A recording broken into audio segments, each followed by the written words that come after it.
They forced the rejected Omega into arena.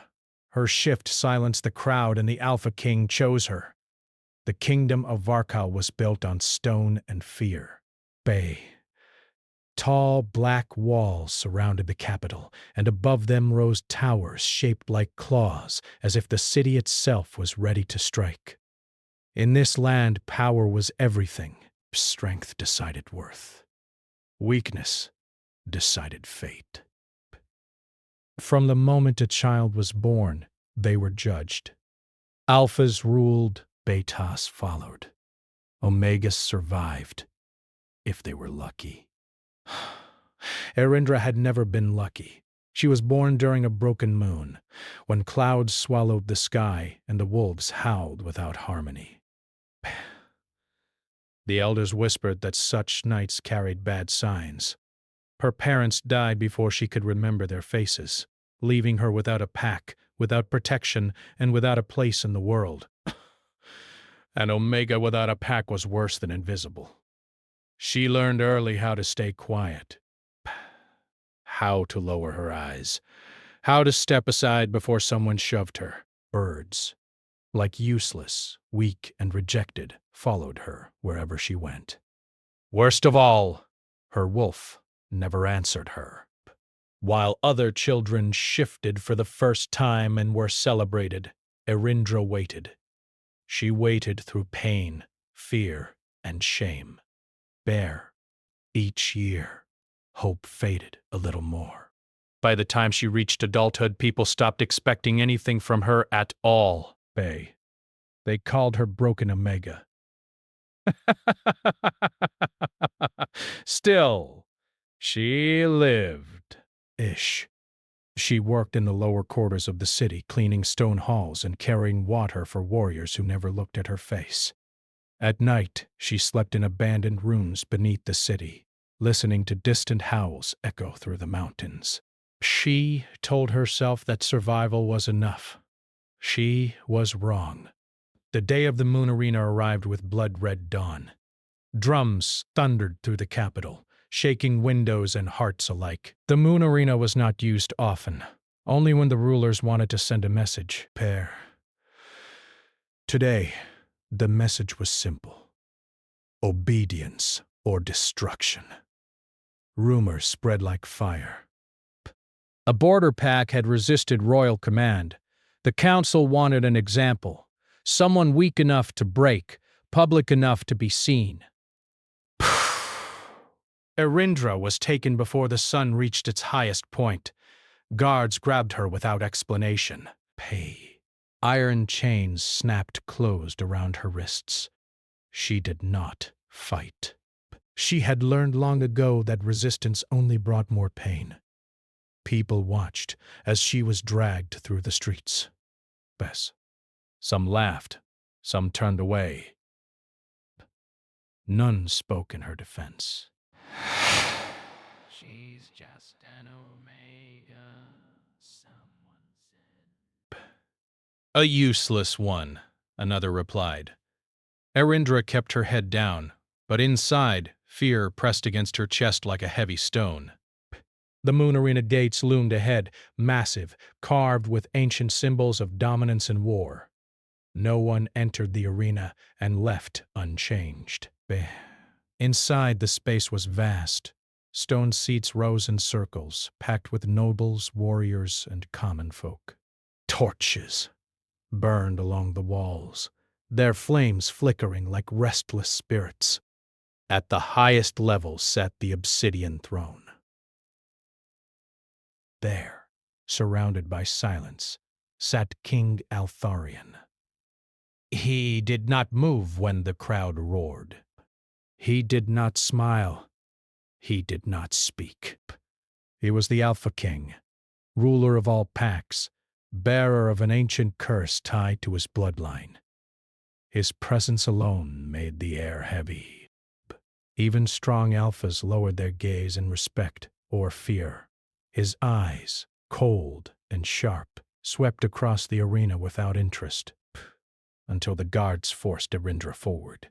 She was thrown into the center of the arena, chains clattering against stone. The noise echoed, then died. The crowd quieted. Arindra felt hundreds of eyes on her. Her hands trembled. Bike. Her breath came shallow. She had never felt so exposed, so small. A council elder stood and raised his voice. "This Omega stands accused of defiance through weakness," he declared. "Bass, she has no pack, no bond, and no value. Today, she will serve the kingdom as warning." The word struck deeper than any blade. Berend. Arindra swallowed. Her throat burned. She wanted to scream that she had never defied anyone, that she had tried her best to survive quietly. But no one would listen. The elder turned to her. "Shift." The word hit her like thunder. I can't," she whispered. Laughter rippled through the crowd. "She lies. All Omegas can shift. Make her try!" She had tried before, so many times. Each failure had left her weaker, emptier. A guard stepped forward, raising a spear, not to strike her, but the ground beside her. "Shift," he repeated. Arindra closed her eyes. Beside her chest, something stirred. Not her wolf. Bass. Something deeper. Pain surged through her body, sharp and sudden. Bask. She gasped, falling to her knees. Her vision blurred. The ground felt like it was moving. The crowd leaned forward. B. King Altharion straightened slightly on his throne. The air changed. Bay. Silver light flickered across the arena floor. Faint at first, like moonlight reflected on water. Ancient symbols carved into the stone began to glow. One by one, as if awakened from a long sleep, Arindra cried out. Not in fear, but in confusion. This was not how it was supposed to feel. Power rushed through her veins, warm and overwhelming. Her heart beat in a rhythm she did not recognize. Memories not her own brushed against her mind, shadows of wolves running beneath stars long forgotten. Gasps filled the arena. What is happening? This isn't normal. The chains around Arindra's wrists cracked, then shattered. Stone. Beneath her feet split with a deep, echoing sound. She rose slowly, shaking, light swirling around her like mist. Her pain faded, replaced by clarity, strength, Arias. For the first time in her life, she felt whole. Breaths. When she opened her eyes, they shone with silver fire. Silence fell. No cheers, bet. No laughter. No cruelty. Only awe. On the obsidian throne, King Altharion stood fully now, his expression unreadable, his gaze locked on the Omega who was never meant to rise. The curse in his blood stirred. For the first time in centuries, Arindra did not know what she was becoming. But she knew one thing with terrifying certainty. Her life would never be small again. The silence in the moon arena lasted longer than any roar.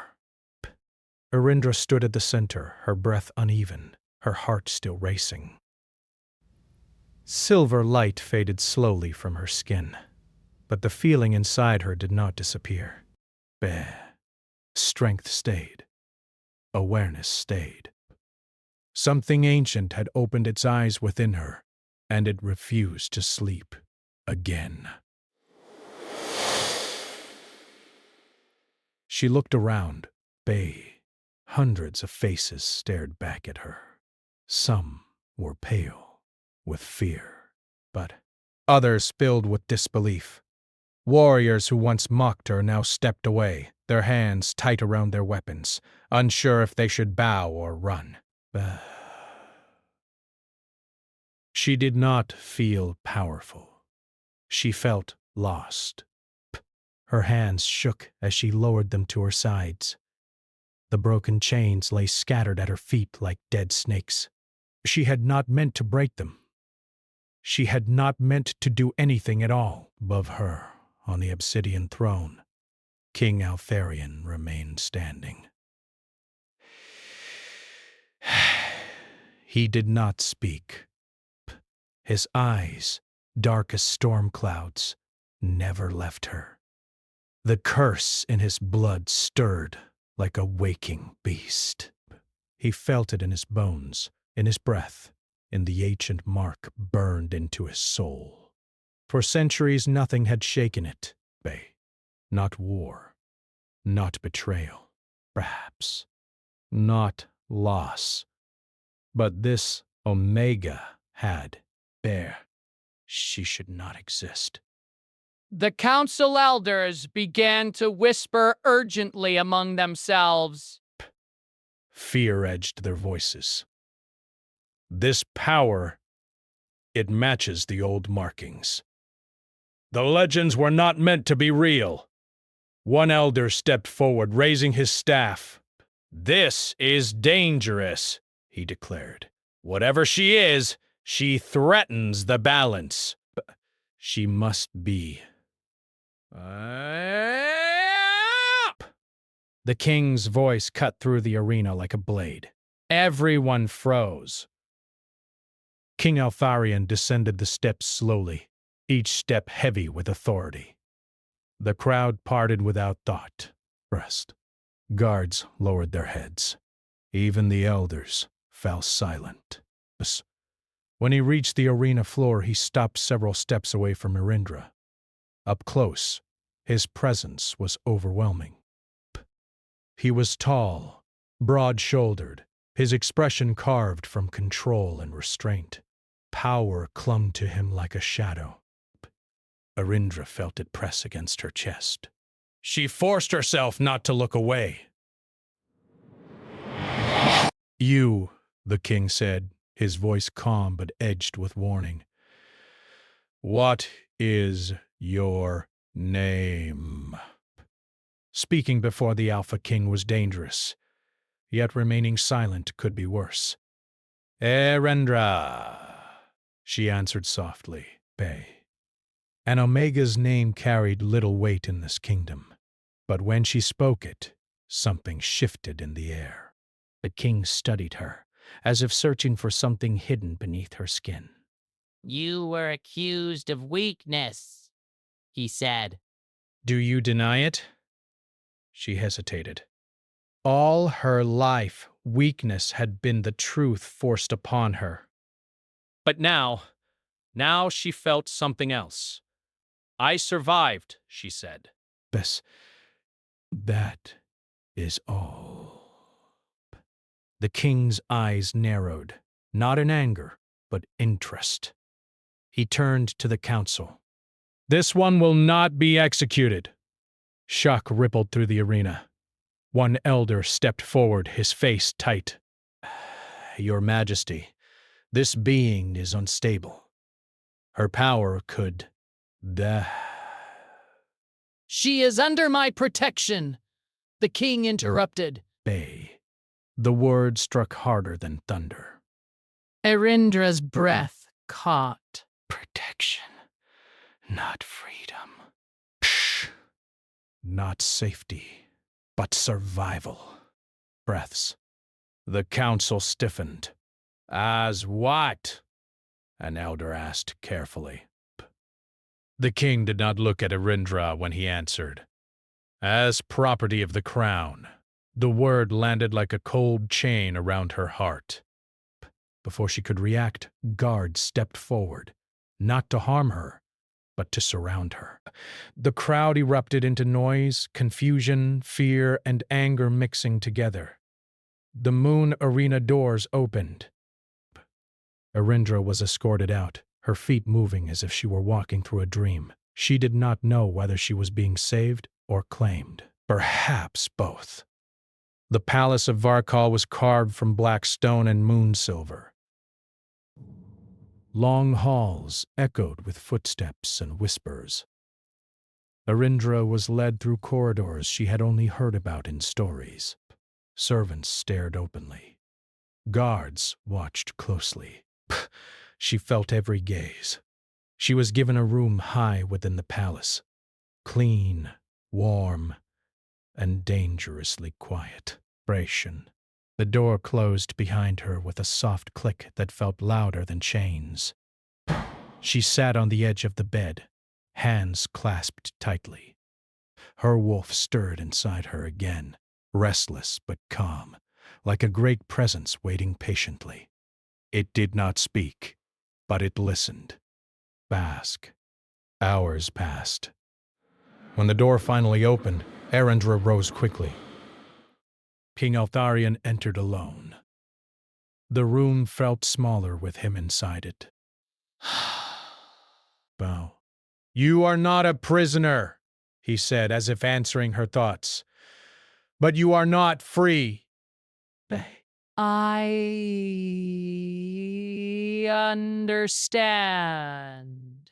He studied her closely. Do you know what you are? Only that I was never meant to be this. His jaw tightened slightly. "There are old stories," he said, "about a wolf born between ranks. Not Alpha, base, not Omega. A force meant to change the order itself." Irindra's heart pounded. "Is that what you think I am?" "I think," he said slowly, "that if the council learns what you truly are, they will kill you without hesitation." "Why protect me then?" she asked. The question hung between them.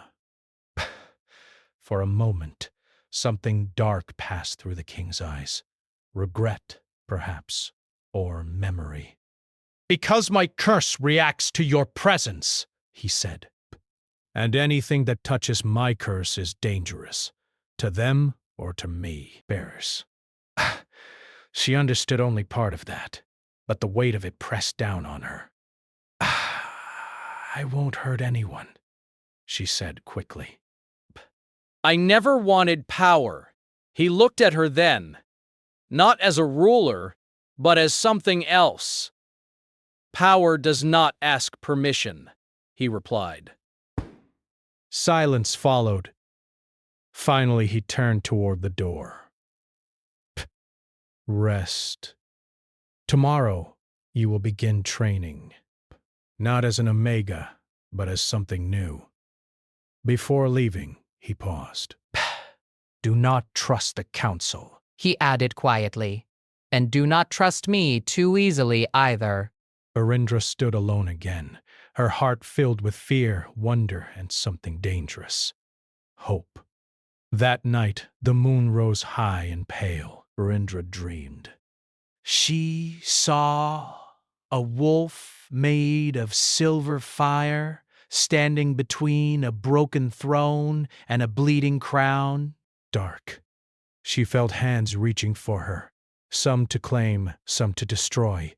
And somewhere in the dark, a king stood at the edge of choice. When she woke, her pulse raced, because she knew the dream was not just a dream. It was a warning. Morning came quietly to the palace of Varkal. Soft light entered Arindra's room through tall windows. For a moment she forgot where she was. Then memory returned.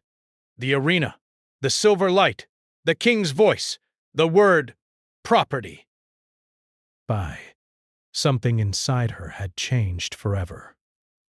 When she placed her feet on the cold stone floor, she felt steady, stronger than before. Her wolf stirred calmly, no longer distant or silent. It did not push her forward, but it stood with her like a shadow that would never leave. A knock sounded at the door. Bess. 2 guards waited outside, respectful but firm. "The king has ordered your presence," one said. Arindra followed them through the palace halls. Whispers followed her steps. Some were afraid, some were curious. None were kind. She was brought to a wide training courtyard open to the sky. Ancient markings covered the ground, worn by time and forgotten battles. Several warriors stood at the edges, watching. At the center waited King Altharion. He wore dark armor, simple but heavy with meaning. He looked more like a warrior than a ruler. "You will train here?" he said. "Not to fight others, but to control yourself." Arindra nodded. "I don't want to hurt anyone." "I know," he replied. "That is why this matters." Training was difficult. The king did not shout. He did not touch her. He watched, corrected, and demanded patience. He taught her breathing, balance, and stillness. He taught her to listen to the space between heartbeats. At first, her power surged without warning. Silver light cracked the ground. Wind rose suddenly. Each time it happened, fear returned.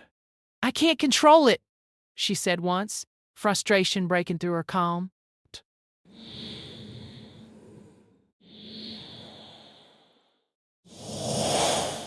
You're just afraid of what you are. Days passed, then weeks. Arindra grew stronger, but also more aware. She noticed the weight the king carried, how his shoulders tensed when elders approached, how his eyes darkened when the past was mentioned. He was feared, but he was also alone. At night, she dreamed again. This time, the dreams were clearer. She saw a curse, shaped like chains around a crown. She saw a king standing in shadow, unable to step forward. And she saw herself, not kneeling, not bowing, but standing beside him, hand outstretched. Each morning, she woke with a heavy heart. The council moved quietly. They met behind closed doors, voices low and sharp. "The Omega grows stronger," one elder said. "The king delays. He is compromised." If she completes her awakening, she will change the balance. A decision was made. Arindra would not be allowed to finish her training. The warning came too late. One evening, as the sky turned gray with storm clouds, Arindra was summoned, not by the king, but by the council.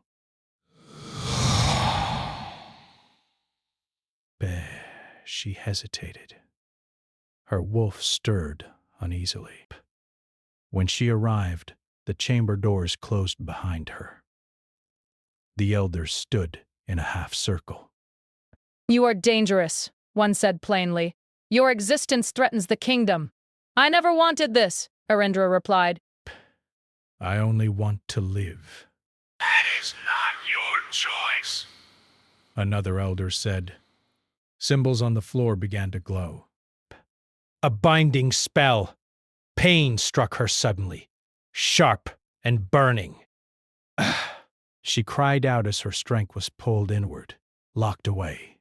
She fell to her knees, breath shaking.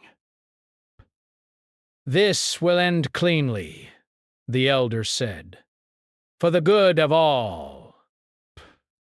King Altharion entered like a storm. "Stop!" He commanded, The elders froze, but did not release the spell. You taught her control, one said. Now teach her sacrifice. The king stepped forward, fury burning beneath his calm. If you touch her again, he said quietly, you will answer to me. You protect her because she affects your curse. An elder accused. You choose her over the throne. Silence followed. Arindra looked up at the king, pain and fear in her eyes. Is it true? She whispered. Am I just a tool? The question struck deeper than any blade. The king hesitated. That pause broke her heart. The spell tightened. Her vision blurred. Her strength slipped away. Something inside her snapped, not in anger, but in resolve. Bay. She reached inward, not for power, but for truth. The silver light returned, gentle but unstoppable. The binding symbols cracked. The elders stumbled back. Arindra rose slowly. She did not roar. Bay. Shh. She did not strike. She stood. I am not your weapon, she said, and I am not his curse. The room shook. The king stared at her, not as ruler to subject, but as something closer. Equal. The elders retreated, fear replacing control. You have chosen, one warned the king. Bet. This will cost you everything. The doors slammed shut as they fled. Silence remained. Arindra's strength faded again, exhaustion pulling her down. The king caught her before she fell. For the first time he touched her, not to claim, not to command, to protect. I'm sorry, he said softly. I should have trusted you sooner. She looked at him, tears burning her eyes. I don't want to be owned, she said. I want to choose. His grip tightened, not painfully, but firmly. Then choose, he said. And know that if you stay, the curse will demand a price. She rested her forehead against his armor. I know. That night, the palace trembled. Old magic awakened. The moon darkened, and across the kingdom, whispers spread of an Omega who stood against the council, and a king who might fall for defying fate. The night felt wrong. The moon above Varkal slowly darkened, its silver light swallowed by shadow. Wolves across the kingdom lifted their heads and howled, uneasy and afraid. Old magic stirred beneath the stone streets, moving like a waking giant. Arindra stood on the palace balcony, the cold wind brushing her face. She felt the change deep inside her bones. This was not just another night. This was the turning point. Behind her, King Altharion watched in silence. His armor was on, his crown set aside. Tonight, he looked less like a king and more like a man preparing for loss. The council has fled the palace, he said finally. They gather the loyal packs. By dawn, they will move against us. Arindra did not turn. Against me! Against us! He corrected. She faced him then. In his eyes she saw resolve and fear, but of the choice he had already made. I never wanted a throne, she said quietly. Bet I never wanted war. Neither did I, he replied, but power never asks what we want. Silence stretched between them. The curse will awaken fully tonight, the king continued. If it does, it will demand blood. Mine. Or yours. Breath. Erindra felt her chest tighten. Then let it take me. He stepped forward sharply. No. You saved me from the arena. You gave me a voice. Let me give something back. The king shook his head. I will not build a future on your sacrifice. Her wolf stirred, strong and calm. For the first time, Erindra understood its purpose. This power chose me, she said. Not to destroy, not to rule, but to change what was never meant to last. The ground beneath them trembled. A horn sounded in the distance. The council had arrived. The moon arena filled once more. But this time, it was not for punishment. Torches lined the walls. Packs stood divided, some loyal to the old order, some uncertain, some already kneeling in silence. The council elders stood at the far end, cloaked in dark robes, their faces hard.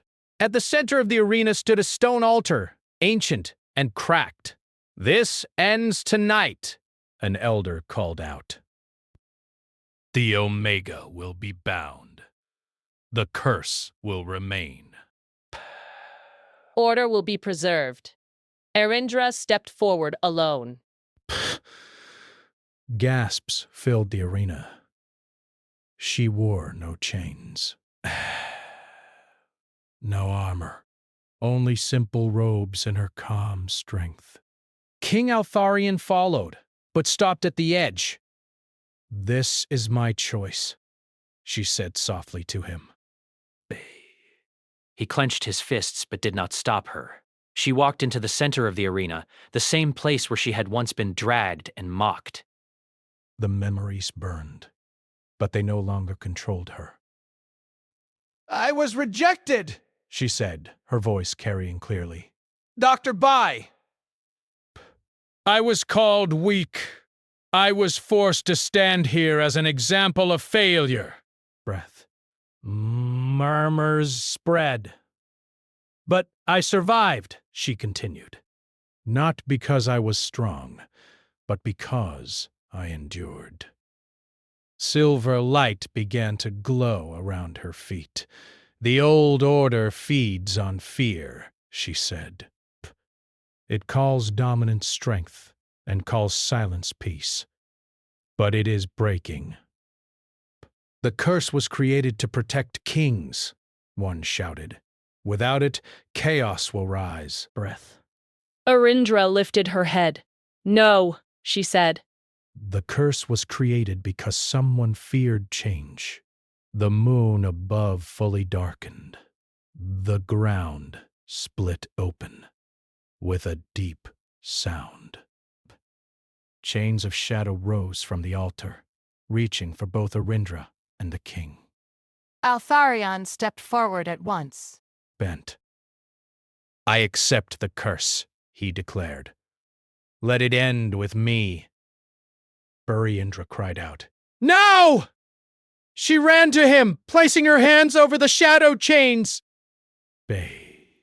Silver light flared brighter than ever before. Pain struck her. But she did not pull away. "Bet. I will not replace one cage with another," she said through the pain. "I choose balance." The arena shook violently. Wolves cried out. Elders fell back, shielding their faces. Inside the storm of power, Erindra saw everything. Shh. Saw the first king, afraid of losing control. She saw the curse woven from fear, not justice, base. She saw generations bound by rules that no longer served the world. And she saw herself, Not above them, not below them, but between. She opened her hands. The silver light softened. Instead of breaking the curse with force, she unwound it. The chains shattered, not into darkness, but into dust. Altharion fell to his knees, gasping. The mark of the curse burned once, then faded. Birth.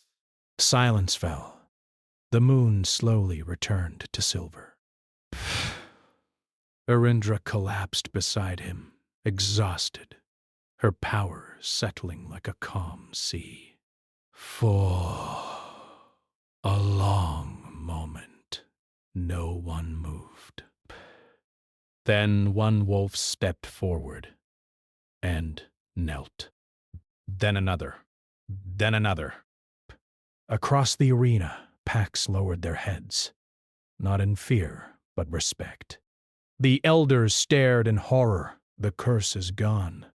One whispered, "The throne."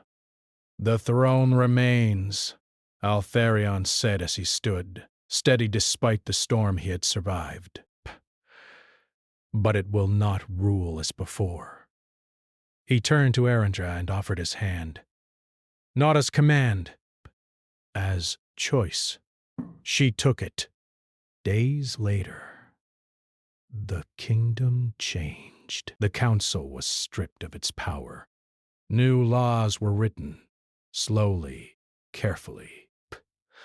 Omegas were no longer property. Strength was no longer measured only by dominance. Arindra refused the title of queen at first. "I don't want a crown," she said. "You don't need one," Altharion replied. "You already changed everything." Still, the people named her moon-bound, the one who stood between shadow and light. Despite, she stood beside the king, not beneath him. On the day of her official choosing, the moon arena filled again, but this time with flowers, banners, and hope. Arindra stepped forward, not trembling, not afraid. She looked at the crowd and smiled softly. I was once silenced here, she said. Now I speak. For those who still feel small, the crowd roared, not with cruelty, but pride. As night fell, she stood on the palace walls beside Altharion. "Do you regret it?" she asked quietly. He shook his head. "I regret the years lost to fear." She reached for his hand. Below them, the kingdom slept peacefully for the first time in generations.